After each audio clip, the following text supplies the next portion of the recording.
2023 news. Now over to Shelby and Brielle in the Education Corner for a riveting segment on the difference between mediocre teachers and exceptional teachers.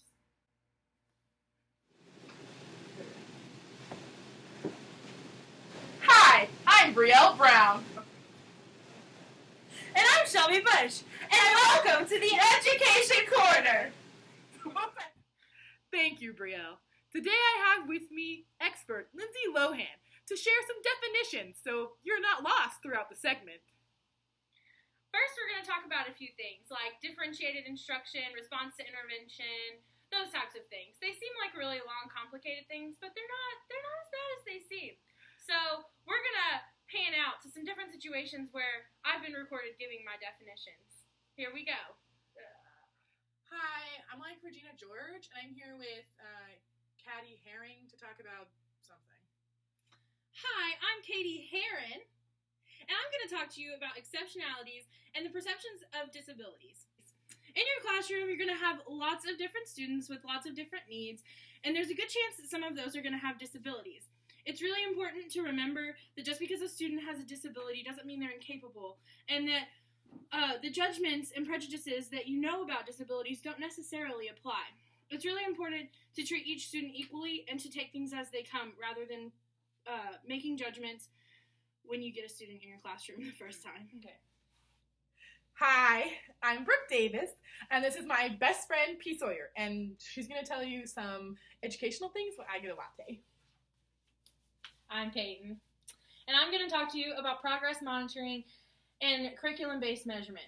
Progress monitoring is vital in the classroom. It lets you know where your students are and how they're doing and what you can do to help them get further along and reach their goals. Progress monitoring can be done in a number of ways: paper and pencil tests, simply talking to students, and there are so many other ways. And it should be done as often as possible. A lot of people do it daily. You can do it daily, weekly, monthly, so that you can help your students to reach their goals.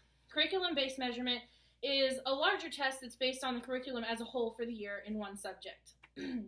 These curriculum-based measurements are given not quite as often, but are still given enough to collect data so you can see where your students are and make changes to help them reach the goals and to learn all of the curriculum for the entire year. Hi, I'm Sandy, and this is my friend Frenchie, and we're pink ladies, but we're also really smart, and so Frenchie here is going to tell you some educational definitions and stuff. I'm Frenchie, and I'm going to talk to you about RTI and PBIS. RTI is response to intervention, and PBIS is positive behavioral intervention and support. RTI is an academic tier system that helps students reach their goals with different needs. Each student is in Tier 1. Every single student is in Tier 1, and they all receive a good general education, but some students just need a little bit more help. So after some testing and some assessment to see where your students are, you will put some students in Tier 2, and they will receive some interventions and support to help them reach their goals. After that, if some students still need some help, they will be moved to Tier 3, where they will receive more intensive interventions. PBIS is a very similar system, but it works for discipline and social skills.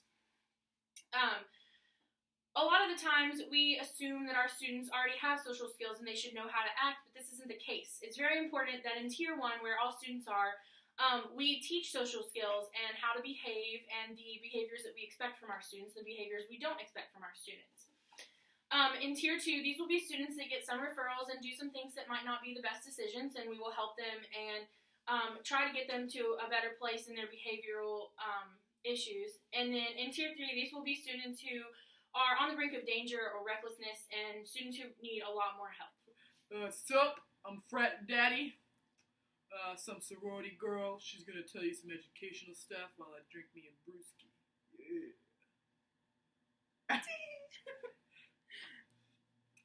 I'm a sorority girl, and I'm going to talk to you about supporting all learners and explicit instruction. Both of these are basically what they sound like. It's not super hard. Supporting all learners is just supporting every single student that's in your classroom.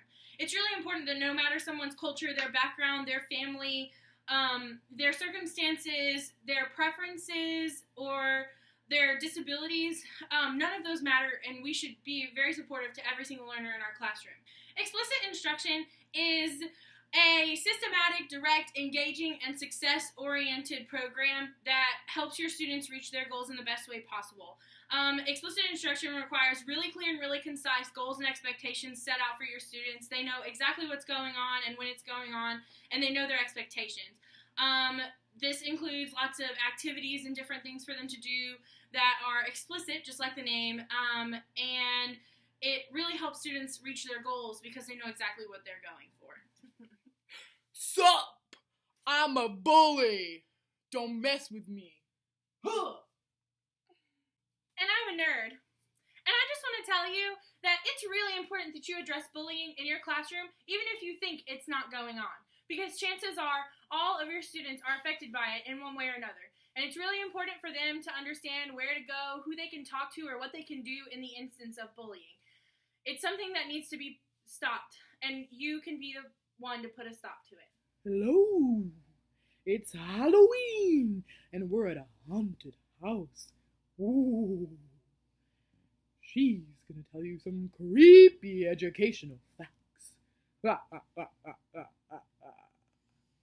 I'm going to talk to you about differentiated instruction and the universal design for learning.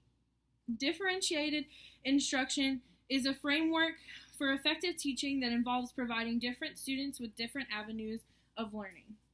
Each student is going to learn in different ways and at their own paces and in doing different things, and differentiating instruction gives them the opportunity to learn their way and gives you the opportunity to teach them the way that they need to be taught. UDL, or the Universal Design for Learning, is a framework that allows for students to learn in their different learning types the way that they learn best. The three main groups are visual, auditory, and kinesthetic, and each student learns in a different way that combines all three of those groups and more.